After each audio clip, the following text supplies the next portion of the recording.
no kumusinkana president naye wena musinkana yayimuka nambuzaako napa aga nangamba mulangira twetaaga okwogeramu naye weebale emirimu gy'otuusa ku ggwanga tukulaba nangamba ekigambo ekira nangamba obadde okimanyi nti taatawo ye ya inspiring okuzimba nangamba naye tusooke tumale olukiiko luno nfunireyo obudde twogeremu so nemugamba tujja kufuna obudde Mr. President njagala okutegeeza bannayuganda nti Kyagulanyi agenda kubeera mulamu mpaka 2026 Kyagulanyi agenda kubeera mulamu mpaka 2026 agenda kwesimbawo kuba president mu 2026 ate agenda kuwangula akalulu mu 2026 ate bye bayiseemu okubba obululu tugenda kubyerwanirako nga bannayuganda Mayinja wamala okuyimba n'atuuka ne yejjusa nze kennyini nze nagamba Mayinja tukole project tutandika ogizimba mpolodde mu bantu weesonyiwa ebintu bya Museveni nambuuza tukoze eki ne tugenda ku studio e Makindi ne tukola oluyimba ebintu byaganye gwalita plan yenze ne tukola ebintu abantu baganye kituufu baganye tambuza enjiriyo naye nga baganye wowe yawokalya ne Mayinja wetwamala okugamba mbu abantu baganye kituufu baganye ntambuza enjiriyo naye nga baganye abaana abamu batandise tugamba olimba obalabye nagende nayitawe nakubimba mandi waka oli nakubira essimu gwe nali naye nga tukola oluyimba owaaye konze wangi ate munywanyi wo olowooza tayambadde takyaliddwako abamuhoozi konze ayambadde ne t-shirt ya muhoozi konze olimba Kwembozi Muyuji Geoffrey Mayanja aka Mr. Wagwan gegange webale nnyo kutulaba ate nabakusubscribinga Kwembozi Muyuji kusaba ojjukire osubscribinga tubeere nga tutambula ffenna side yawo amakyaka olunaku olwaleero nkedde n'omulangira Jemba omu ku bapromota tuza tubayemuko ku mboozi ku ebyo ebiriwo ebitambula essaawa zino Jemba nsanyusa okukulaba nakulaba ensanyuka omanyi oluusi musanyuka kungulu naye nga temukitegeeza kankulage ensanyuka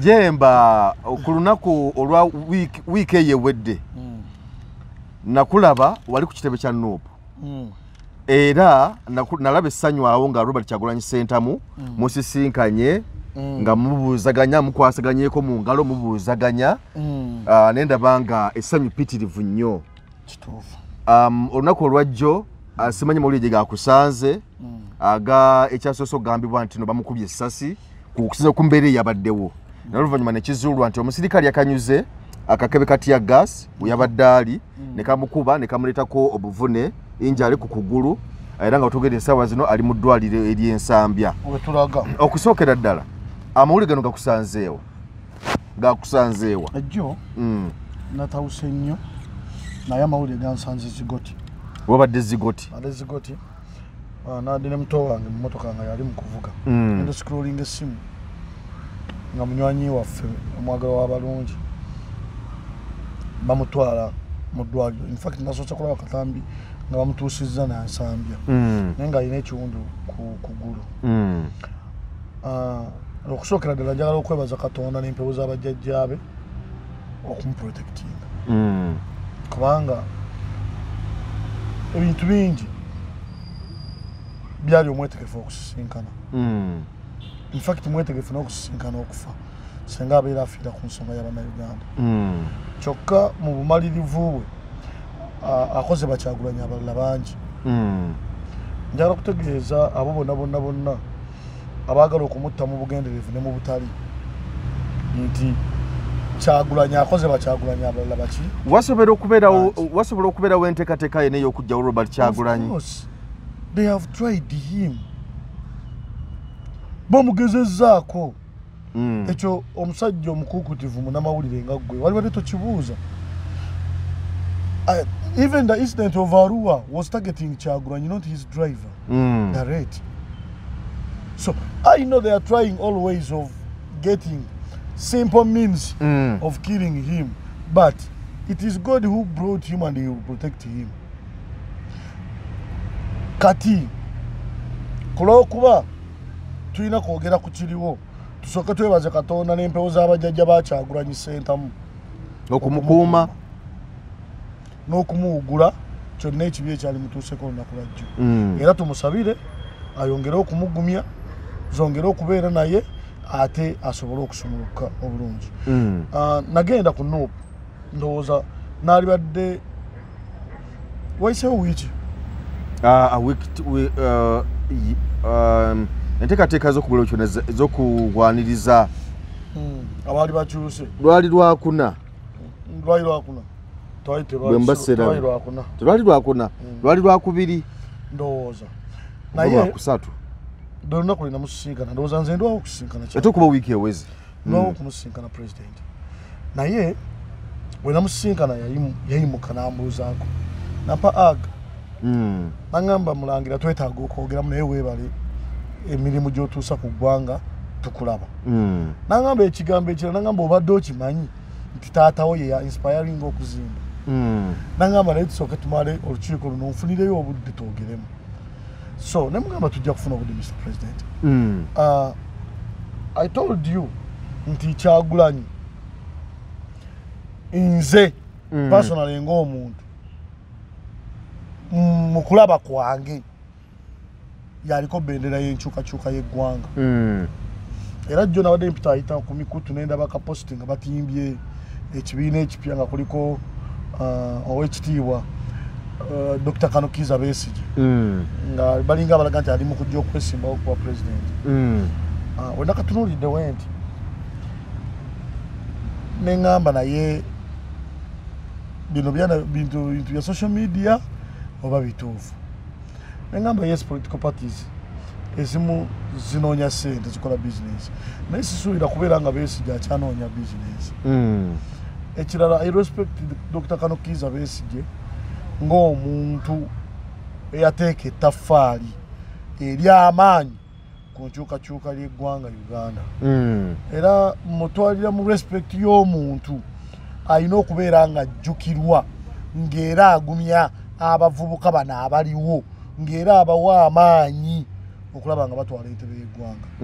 Simusuubira kubeera mu lutalo lwa kweremezaako kwagala kubeera president nga munywanyi we bwe yali ajjanjaba owekitiibwa Yoweri Kaguta Museveni. Kati bwe nakirabye kyankubye wala ne ŋŋamba bino byansi. Njagala okutegeeza bannayuganda nti Kyagulanyi agenda kubeera mulamu mpaka 2026. Kyagulanyi agenda kubeera mulamu mpaka 2026. Agenda kwesimbawo kuba president mu 2026.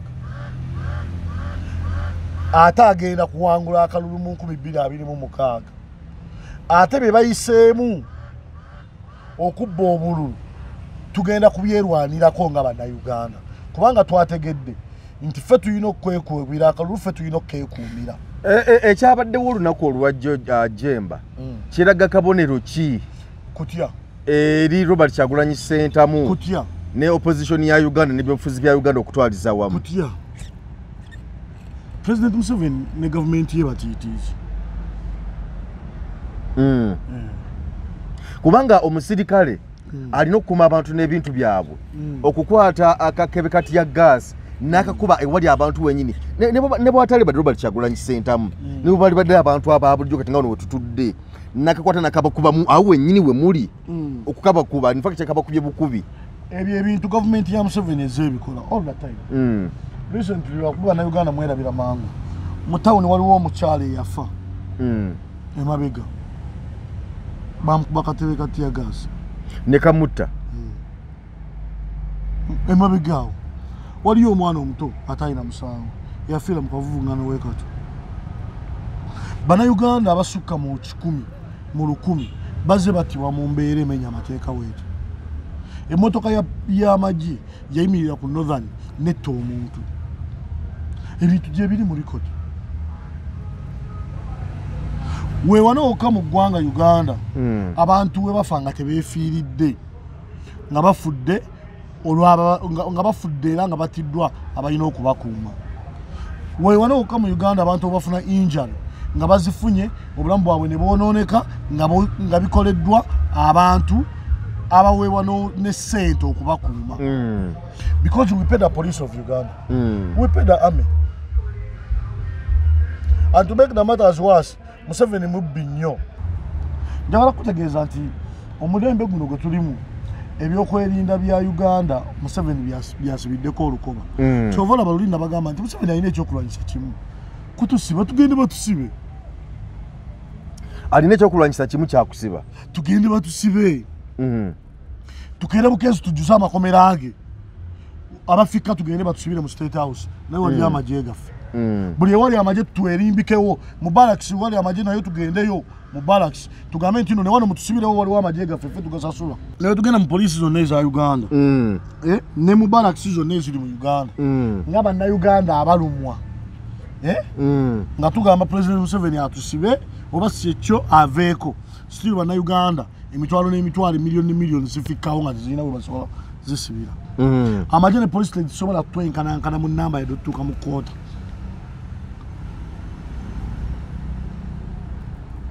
Tetulina kye tutakoze kutuusa information ku President Museveni kyekimala.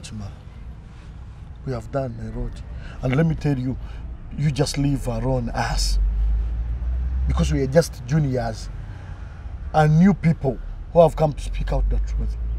People have spoken ever since I was young. People like Betty Nambos has spoken. Nambos Bachileke. She has spoken. She has spoken each and everything. Museveni has changed nothing. Lutamaguzi Semakula has spoken. This young boy of Mitiana Zake has spoken. I see Shamimu Marende always speaking. Semujunganda of FDC. The man has spoken. Dr. Kanokiza BSJ. Elias Lukwago. People have spoken. We are still speaking. Museveni has changed nothing. The only way to go is to find any possible way, any possible meaning of taking Museveni out of power by force. But by not breaking the law, the laws of Uganda. If we have spoken and they have not changed, let us all go to prison. Because when we go on roads and say the truth that people are stealing government money, this one is doing like this, Museveni should go, Museveni does not go. Let us correct ourselves, go to the prisons of Uganda, and we say it out. We want to get out of the prisons of Uganda when Museveni is out of chair. When he comes out of the State House, we go out of the prisons. You, of course, information will reach everywhere. And all countries will become concerned. It has never happened in life. It has never happened from any country that people decide go to prisons by themselves because they hate the government. And the government takes them in prison for free. So I beg Ugandans, fellow Ugandans from all regions, let's go to prisons. Let's become prisoners for the truth. Let's become prisoners for the rules of the government is money. Let us become prisoners because Museveni is protecting people who are stealing our money.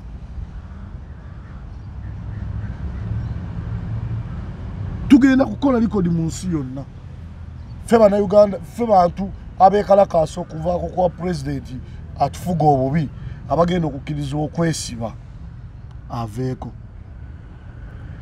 March to a prison, march to a nearby police station. Because wona jano yogera tebatuwulidde. Tewaliwo kintu kyannuma nga bannayuganda abasalawo ne bagamba nti ffe tetuli bannabyabufuzi, tuli bannansi, naye tugenda ku parliament olw'ensonga parliament baminisita baayo ne speaker babbye sente z'omuwi w'omusolo. Tugenda kutuusa kwemulugunya kwaffe nga tebawera na 10 ne babakwata ne babasiba ne babakuba. Tulajjayo ddi eddoboozi lyaffe. Ekyokubiri, tukyayagala ki kunyumyamu kije tutanyumiza nkugambye abantu boogedde ennyingi ne zikunkumuka mpuliriza abantu boogedde ennyingi ne zikola ki ne zikunkumuka nze nsaba bannayuganda mu mutima mulungi wemmanga temutulimba naddala muli naffe mu nkyukakyuka tukolayo incident nga bannayuganda tugende batusibe gwegwe kalakasa okupya kwayagala okuteekawo okuleetawo saagala badde ku nguudo babakube okusinga tutwala mu makomera nga batukubye batumenye tugende nga tuli balamu batusibire mu makomera tujja kuba n'obusobozi obwetaasa mu makomera nga tetulina watuluma temukubiddwa temukoze eki mwe mwetutteyo tugenda kuba n'obusobozi in case waliwo akakolya akapya ke baleese tujja kuba n'obusobozi obwetaasa mu makomera nga tuli balamu okusinga okusooka okutukuba mu kwekalakaasa ku nguudo okitegedde bulungi ensi eno yaffe ffenna nga bannayuganda tugigabana kyenkanyi ompuliriza nkuwuliriza bulungi nze njogera ebintu abantu abamu ne balowooza nti oba entegera yange eri etya omusajja omu yambuuza naye musajja gwe lwaki oli mumalirivu nnyo ndi mumalirivu kubanga ndaba ekimala kimala abantu baffe baafa dda abantu baffe baluuzinze buli kimu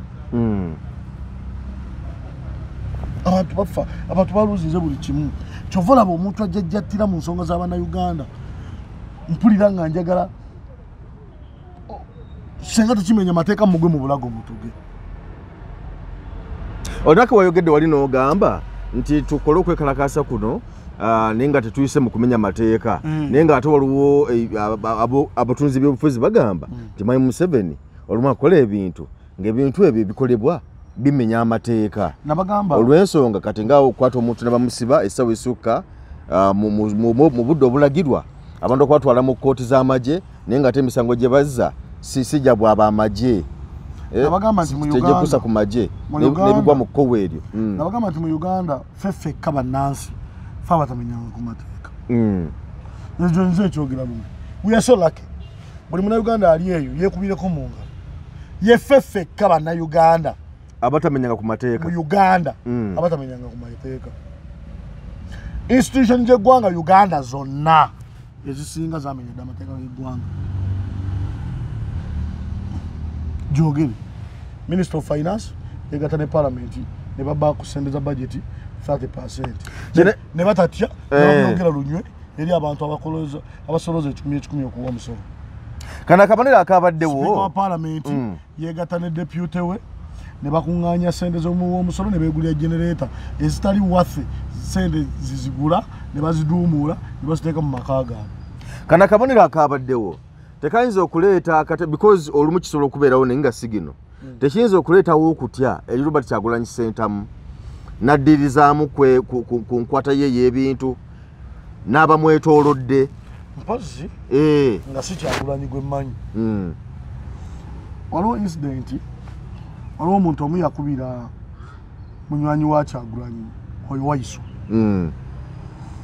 n'amugamba obusajja butegedde nti muli awo bwagala kujja kujjawo Robert Kyagulanyi kati Wayiso yatya n'adduka nnyo agambeko Kyagulanyi nti waayi tuve wano obusajja bujja we yagenda n'abugamba nti waliwo agambye nti obusajja bwagala tutta bujja tusooke tuve wano n'abugamba n'agamba Wayiso Wayiso yambala tugende tusooke tukole Bakyagulanyi abalala nga 10 bagende tutta nga tukozeyo Bakyagulanyi abalala 10 a man like that bagenda okumutta ng'akozeyo Bakyagulanyi abalala nga 10 agendawo Bakyagulanyi abalala obuvumu kitegeeza mu malirivu he is not selfish tali mukwerowoozako yekka Bobi Wine ali mukulowooza mukukola Bobi Wine abalala mpaka ng'enkyukakyuka ezze that is him so this incident is just nothing terina kyegenda kumukola wabula egenda kumwongera obuvumu mumanye buli we batulugunya Kyagulanyi bamwongera obutwa buli bamutulugunya bamwongera bukambwe bamwongera maanyi ate si yekka ffenna batwongera omutima omugumu n'omutima omubi njagala nkutegeezeyo ekintu kimu nti omusajja akeera ku makya n'alekawo famire ye nga yali badde ajagala naye ng'omukazi amutulugunyizza n'alekawo amaka ge yazimba n'atambula n'ayambala empale n'essaati n'agenda n'apangisa omuzigo aba yakoowa omukazi ewaka naye nga talina kyakumukolera yamuzaalamu abaana incident wetu wefaanana buli gye mukoma okutunyigiriza mutulengera mutuleetera okwagala okukola Bakyagulanyi abalala abangi nze saagala bya bufuzi ne mutakyagulanyi nyigira direct politics bwekiba kyekyetagisa nze nina n'omukisa omulala gwensaba simanyi basinziira ku ki okukkiriza abantu okugenda mu magye babeere ne ku mmundu oyagala ogende mu magye Robert Kyagulanyi Ssentamu bwe yali essaawa zino ne mumalirivu ogenda mu magye Kyagulanyi bwe yali Canada yagamba yakubiriza bannayuganda bonna bwe bali bayingira amagye gonna we bali oba mu America oba ono Uganda wonna era nze nsaba bannayuganda mwenna abalina obusobozi muyingire amagye muyingire ekitongole ky'amagye tukibeeremu nga nakyo tuli bangi institution gya Uganda all the boss heads are Westerners all the boss heads of the Uganda institutions are Westerners. Yesterday nasanze abakesise Makindi ku parking aho ku bitala nga bali mu kutulugunya abaana bana abanaku abetundira pike n'obuchips ku street yawo okuva ku bitalo kudda wali wansi nga ku paka last Mr. Commander waabwe yazenga Munyarwanda Munyankolo ba Munyarwanda okuliza bulungi wogenda ku heads zonna bamwe nagamba wotuuka mu parliament bali 2 plus ba Westerners region yemu esinga regions 3 ba member ba MP institutions zonna bazituulira bati the only way to fight them back is to make them leave power tugize institutions mu lines zaazo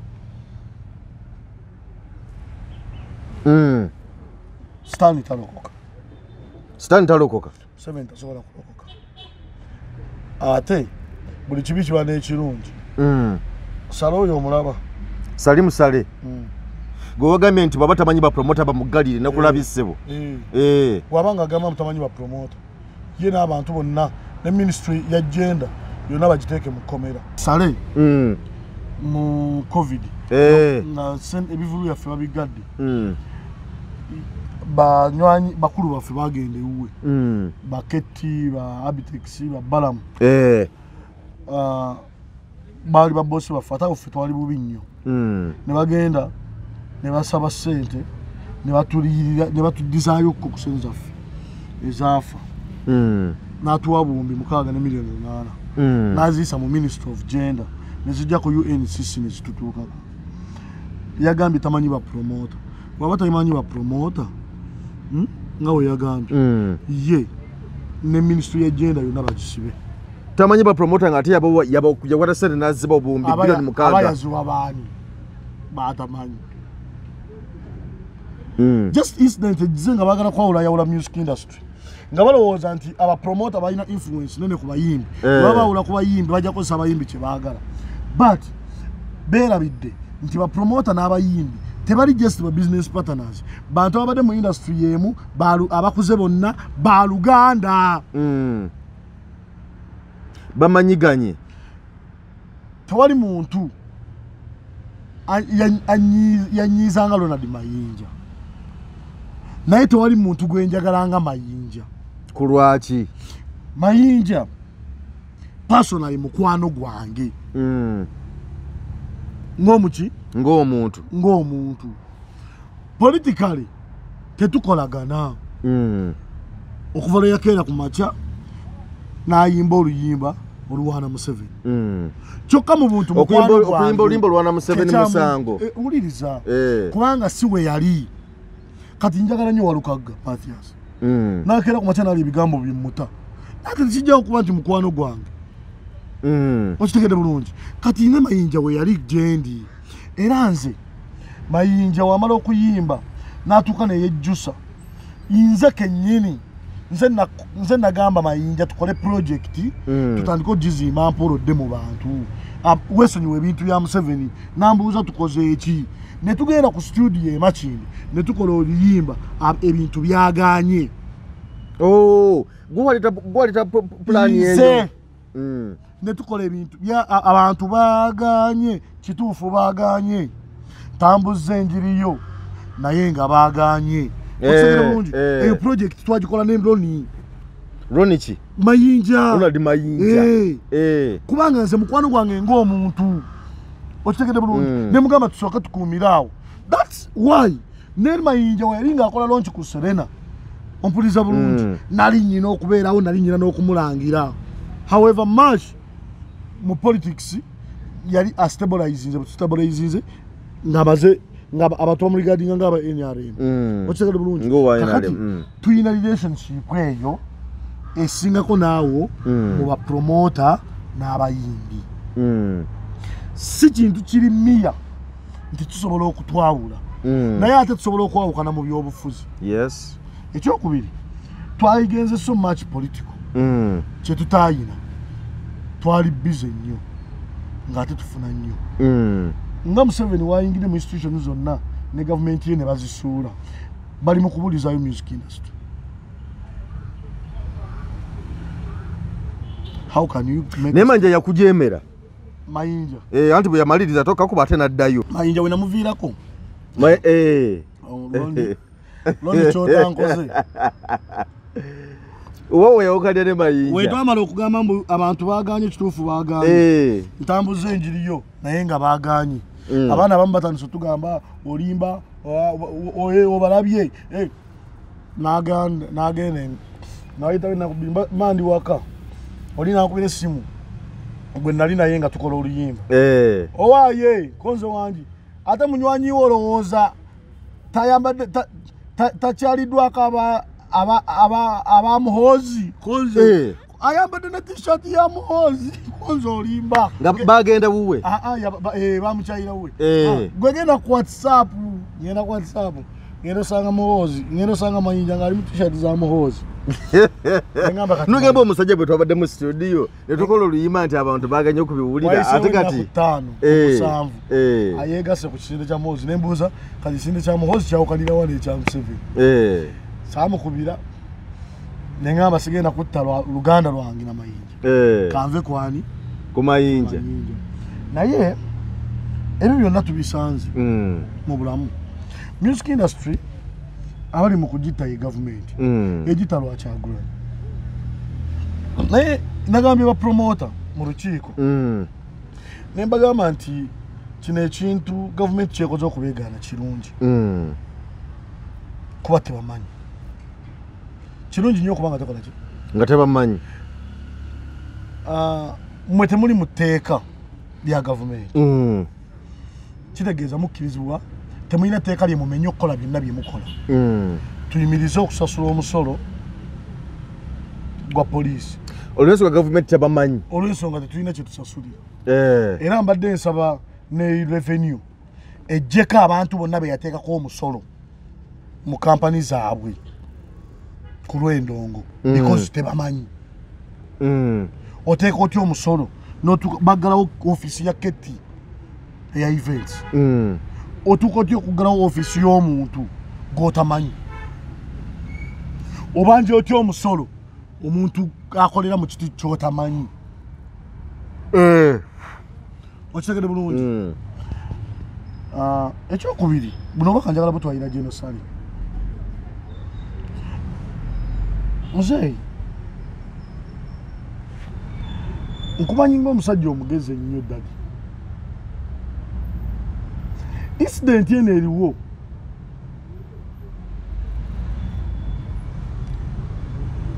ndaba nga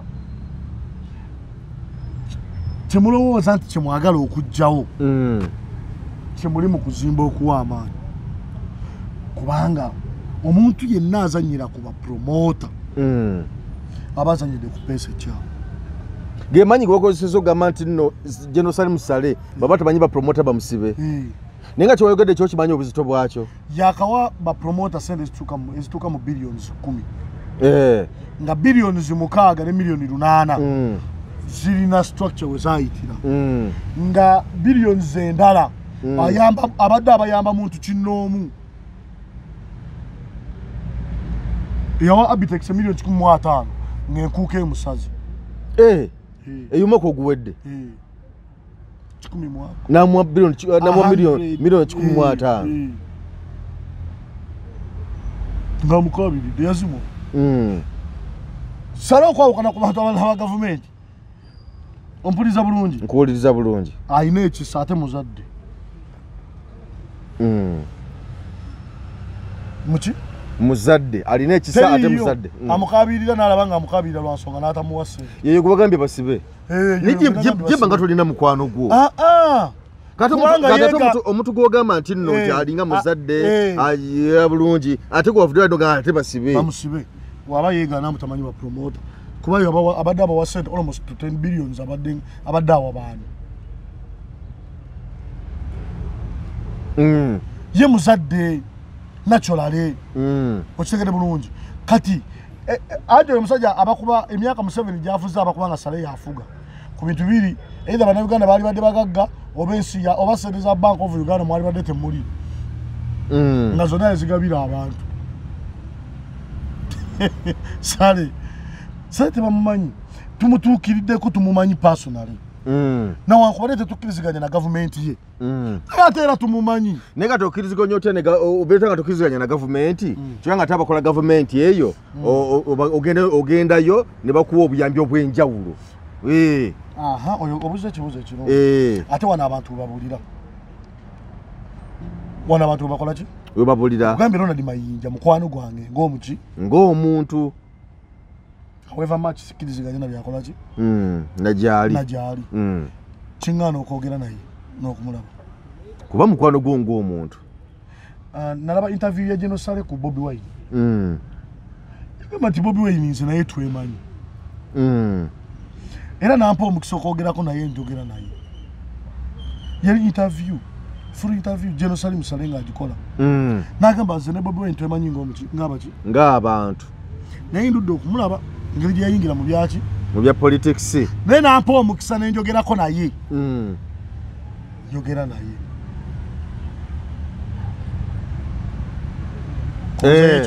Mbuzayo ekibuuzo. Oyinza okusinziira wano ku kamera n'onenya Bobi Wine lwaki amanyi Sale. Oba lwaki yayogerako kukona Sale. Anti bamanyigana nga Robert Kyagulanyi Center mutanaba kuyingira bya bufuzi. Naye kati tekikyasoboka. Weebale nnyo. Kati naffe tetugenda kwefula batamanyi bantu be twamanya nga tetunayingira bya bufuzi. Babeera babalimba. Nsobola okuwa listi y'abantu abasisinkanya abantu. Ate nno ffe obuliza bulungi ffe tuli banjawulo kuba tetulina ba politicians. Naye nsobola okulaga bannabyabufuzi abaliko ettaffaali lya Sale mu Uganda ng'ate bali mu byabufuzi bya opposition. Mwebali. Anti Sale ne woogere wagamba tetwogera ku byabufuzi twogere ku by'obulamu bw'abantu. Tubayambye tutya. Kati gwe ne weesalirawo oba osaana kuwuliriza ye mudde mu layini ye oba ogenda sigala okola bibyo. Okitegere bulungi. So waliwo ebintu bye bayita eby'obuntu tubireke nga bya buki? Nga bya buntu. Ngamba General Salim Sale toweegana ba promoter bamanyi wabawa ne ssente. Ne Ministry of Gender bamanyi yabawa ne ssente. Nga mugamba nti ministry entuufu weeyina okuyita. Wemba mugamba nti ba promoter tabaliimu mu structure yammwe mwenna babasibe. Mutubuulire ssente ze mwatuwa. Kuba tuli bajulizi nze bazimpaako. Nze nali nafiirwa ssente nnyingi naye bampaako ku ssente ze nafiirwa mu COVID. Okitegedde bulungi? Nkyogera lunywe because nali mu business yange ye yali efudde. Business gye sinavamu gye nkyakola mpaka ne leero. Nga nkyagifunamu era nkyagifiirirwa mu recent nafiirira miliyoni ndowooza nga 38. Okitegedde bulungi? Ne kakati ndi mu kkuba bipande. Njogera ku mulimu gwange. Togamba nti tamanyi baki? Ba promoter. Tagama tamanyi ba promoter. Andi ba promoter mbasaba. Woba tebamanyi engeri gye tusobola okukolamu okutumanyamu weeri nnene mujje muneegatteko tukuŋŋaanire ewa Kyagulanyi tupromotinga ababaka abangi tufune ababaka abangi mu paalamenti tutwale Kyagulanyi mu ntebe atumanyi Jemba ndagala kubuuza ekimulimu gwaffe okuba obulungi gwe musajja nawulira kubyali byogera olugwe nanjogera naye n'agamba nti mu maaso waliwo enteekateeka y'abapromota okugenda ewa Mwami Museveni era kye nawulira nti gwe omu ku bali bateekeddwa ku lisiti eyo naye wabagamba bakuggyeko olw'ensonga tewetagagenda wa Mwami Museveni sinze nzeka naye kyembuuza ne Bajjo yagaana naye kyembuuza nja kubuuza ekibuuzo because olw'ekitambula nti projekiti yonna mu okubayita ogende wasali musale na byonna okubeera nga mukulu mulugendayo okuba wasale nga bobinyonyodde byonna nti tageti ya Robert Kyagulanyi Ssentamu mutaddamu kumutegeka n'okumulemesa mu byobufuzi kyekituufu ekiriwo n'okumuggyako abawo abayimbi abamusemberera bakuba ekigambo kya 100 Songs of Revolution naye bagamba ekigambo kya 100 Songs of Revolution mukirabanga ekitalina makulu naye kijja kuba munamakulu muleke abayimbi bayimbe nali omu ku baaliwo ku press conference nateekamu n'essene zange nga abayimbi beegasse nga njagala kigende mu maaso kyatandikibwa Sahowe King Saha Sahowe yakitandika ekintu ekyo naye simanyi lwaki yaweddemu amaanyi enyimba 10 Saha tezinaggwayo kyekyabaddewo tezinaggwayo ate asirise Saha onywanyi oba alina ebimubuuba ali bweru enyimba 10 tezinaggwayo ng'osirise nagaana ogende wa President Museveni kubanga simwetaaga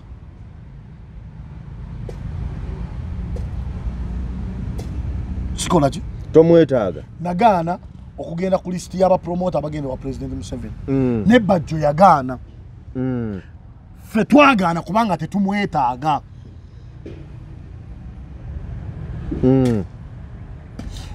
mu music industry naliyaga nga njogera mazima mu gavumenti yonna omuntu yali baddogu ali ogu ategera industrial bamuyita Sale mu gavumenti yonna Sali Musale yategera industry ya entertainment kyokka ekyewuunyisa era yajagalamu kakatono oba yajagala bw'obanga yagitegeera giyambye ate ekyokubiri yagitabangula era yagiwa ssente katono aba ajagala kubanga bategeera obunafu bwaffe nti bana ba music industry kasita okwatayo akawumbi nga kabatabula okitegere bulungi Gravity kasita omuwa omulimu n'agenda n'ayimbira nabbanja egindi nga ajja ateeka seminti ewaayo Kyagulanyi ng'amawulire gatambulamu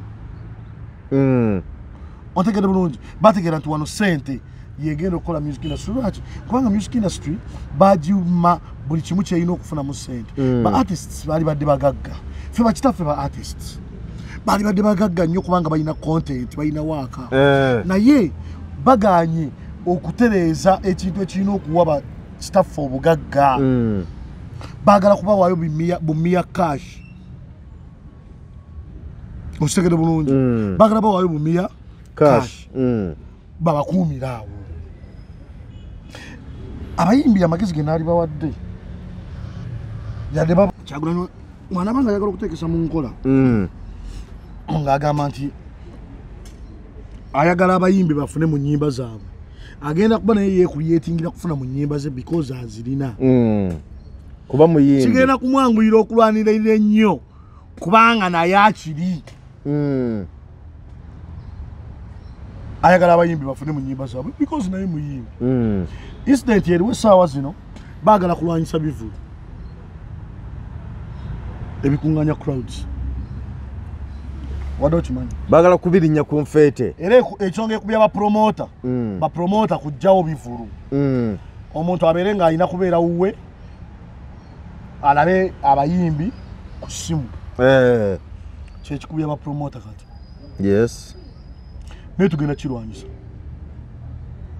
aye tetulemererwangako we are going to collect crowds either by artists or what nze nsaba bapromota bannange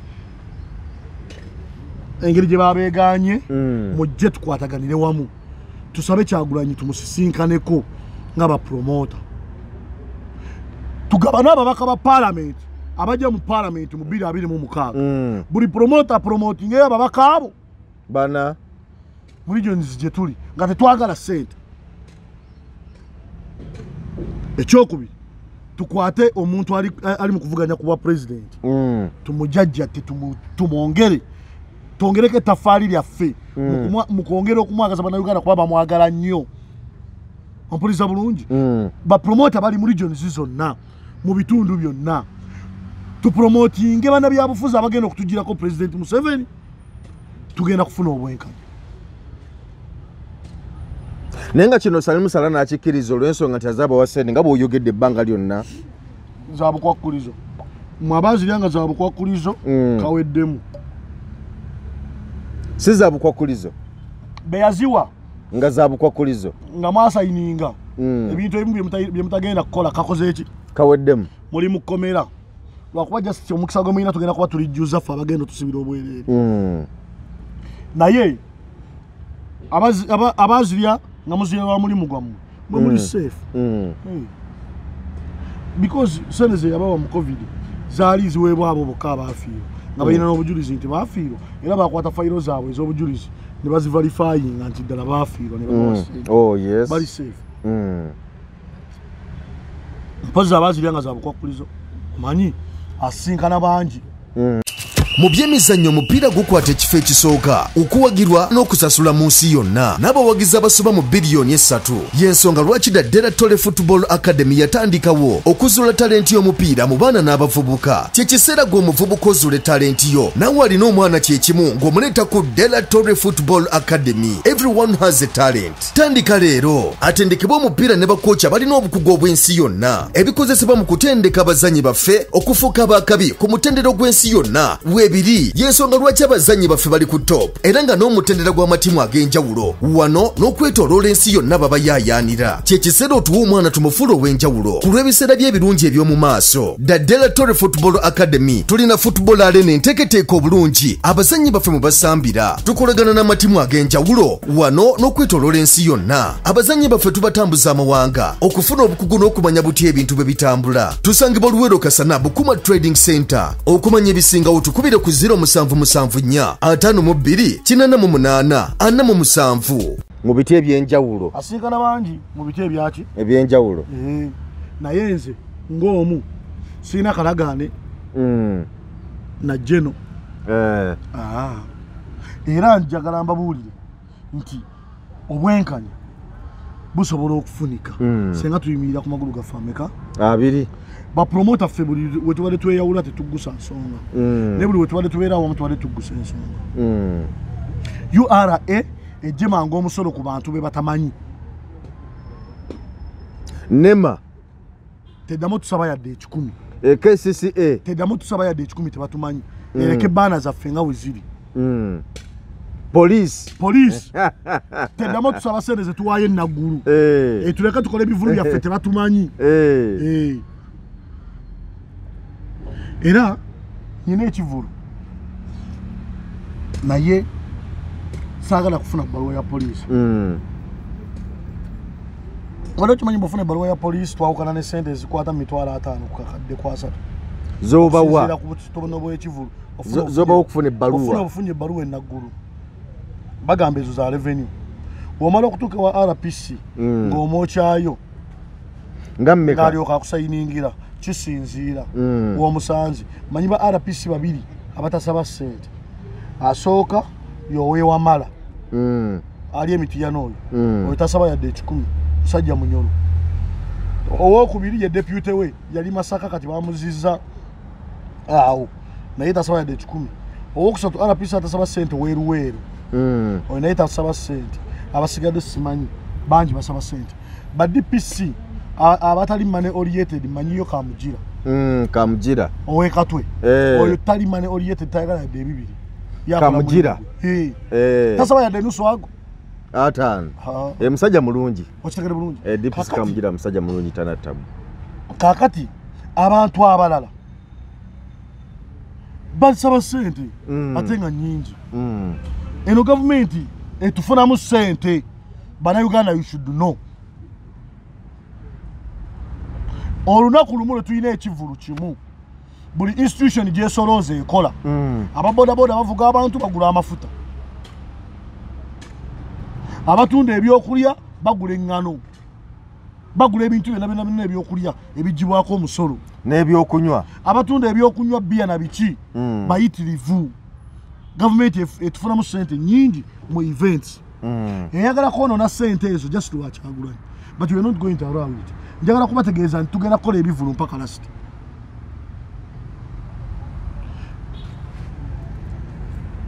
tugire tumalirize bade njagala tumalirize ngende ndabe ku president wa tugenda kukola ebivulu mpaka last bapromota mujje twegate ku kyagulanyi tupromotinga abayimbi abayimba ennyimba z'enkyukakyuka betuba tutambula nabo tweyanze genze Geoffrey Mayanja aka Mr. Wagwan nenga nyongera okujjukiza bannaffe abatwegaseeko bayitada Delatore Football Academy era nga eri Luweero so tugobera enteekateeka zonna tujja kuba twongera okubabuulira enteekateeka zonna gwalina omwana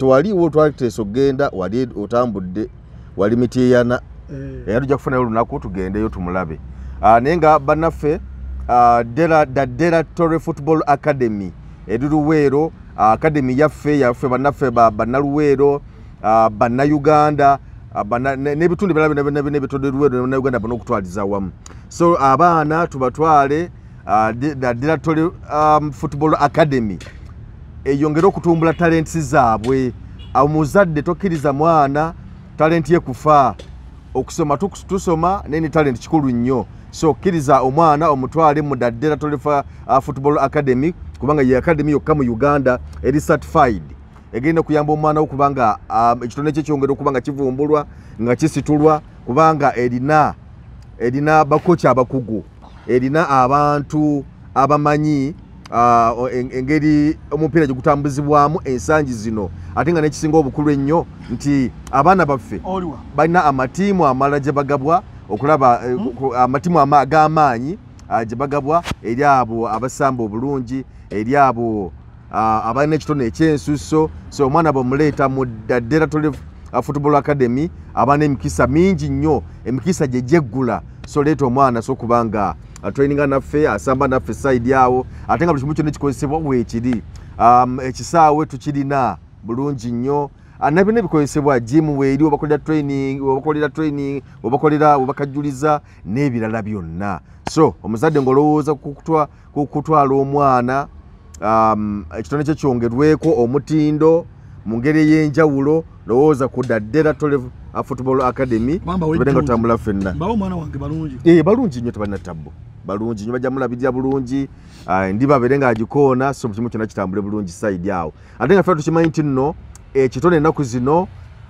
kirimu sente empitirivu nnyo ndowooza olaba abayimbi abasambi b'omupiira ate omupiira gugenda funa sente omupiira gwa Uganda temugayalirya bannayuganda gugenda funa sente mu maaso mpitirivu so ensonga yeeyo nabazabe z'essimu zeezo osobola okubirako ba director ebintu ne biba nga bitambula bulungi nnyo mu kwogerezeganya olaba nga bwe kitambula side awo ate Sheikh wange Lubega sebo nkubuuzizza ko bale kwasaganya mirimu naye nga naye agamba nti akyajjanjaba abantu n'okukola ku nsonga zaabwe ng'edda bwe yeetaaga edduwa musajja musomi wa dduwa agendayoko musome ku ssaala musome ku dduwa bintu bisobola okuba nga biddamu okutambula obulungi gwe wenna emirimu tegitambula bulungi on'okusomozebwa mu byamaka sente ziganye okusomozebwa kwonna agamba nti no ye waali mukubirako ku ssimu mugende musome akusomere ku dduwa ebintu bitambule bulungi nnyo ye Sheikh Lubega byonna bijja kutambulira bulungi gwe n'okusomozebwa kwonna mukubireko ensonga zonna zitambule ne bw'oba onnamulwadde n'oba gwe mulwadde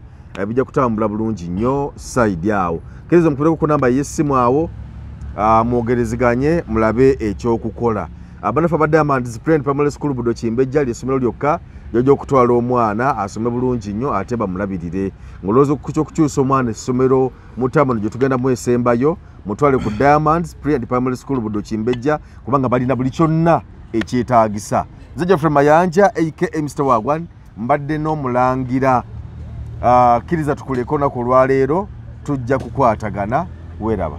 Bismillahirrahmanirrahim. Nze Sheikh Rubega Said omusomi w'edduwa akola ku bizibu byonna emirimu giganyi amaka gayuuga okoze bizinesi za buli kika otambudde n'okugenda e Bulaaya ng'ogezesezza omukisa gwo guganyi nkozesa n'ekyoto bannabbi kye basobola okuba nti basinziirako okuba nti bakola saddaaka eza buli kika kuba bayokyerangako n'endiga nga bw'olaba endiga ya nabbi Ibrahim nga aliko Ismail kyali kirooto ne kijjawo emiziziko gyonna nga ke kaseera naffe gwe sobola okuba nti tutambulira okusobola okuba nti tujjawo ebyo byonna ebyagaana. Nze Sheikh Rubega enamba yange 0766599971 bw'oba okubye ku namba eyo nja kukumalira ensonga zo zonna njagala tusobole okuba nti tukwatagana biidhini rahman tusobole okumalawo emiziriko gyonna. Assalamu alaikum wa rahmatullahi wa barakatuh.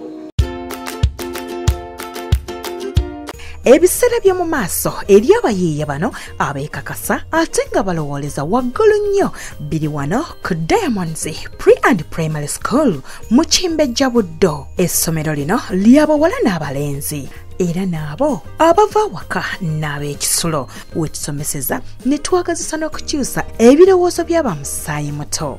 Abasomesa baffe bayivu bulungi balina obumanyirivu bazuula ne balera n'okutumbula talanta z'abaana ssekinnoomu. Diamonds Pre and Primary School mu Kimbejja Buddo tukwaniriza tuwa omwana wo tojja kwejjusa.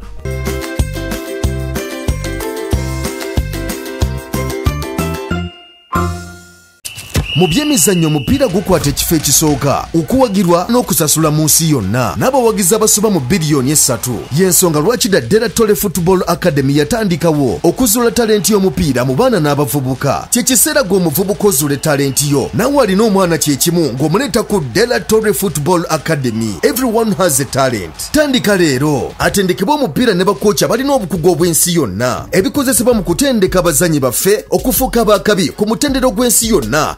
Ebiri y'ensonga lwaki abazannyi baffe bali ku top era nga n'omutendera gw'amatimu ag'enjawulo wano n'okwetoloola ensi yonna baba yaayaanira. Kye kiseera otuwa omwana tumufuula ow'enjawulo ku lw'ebiseera by'ebirungi eby'omu maaso. Daddera Tole Football Academy tulina football arena enteeketeeka obulungi abazannyi baffe mu basambira. Tukolagana n'amatimu ag'enjawulo wano n'okwetoloola ensi yonna. Abazannyi baffe tubatambuza amawanga okufuna obukugu n'okumanya butya ebintu bwe bitambula. Tusangibwa Luweero Kasana Bukuma Trading Center. Okumanya ebisingawo tukubire ku 0774 52 48 jangu ku Kings Fitness Center kole kyonna ekisoboka okuuma omubiri gwo n'obulamu bwo nga bulamu. Tandika kati okutuusa ng'otaddewo enjawulo ku Kings Fitness Center. Kisoboka jangu tukole exercise okuuma omubiri gwo n'obulamu nga bulamu. Jimu eri erimu ebyuma byonna ebikozesebwa for you to work out. Aerobics classes ebikozesebwa byonna weebiri goba endwadde zonna. Kuma Fitness ku Kings Fitness Center tusangibwa Luweero Kasana Bukuma Trading Center ku Kings Complex. Tukubire ku 0774 52 48 47. Don't stop until something happens.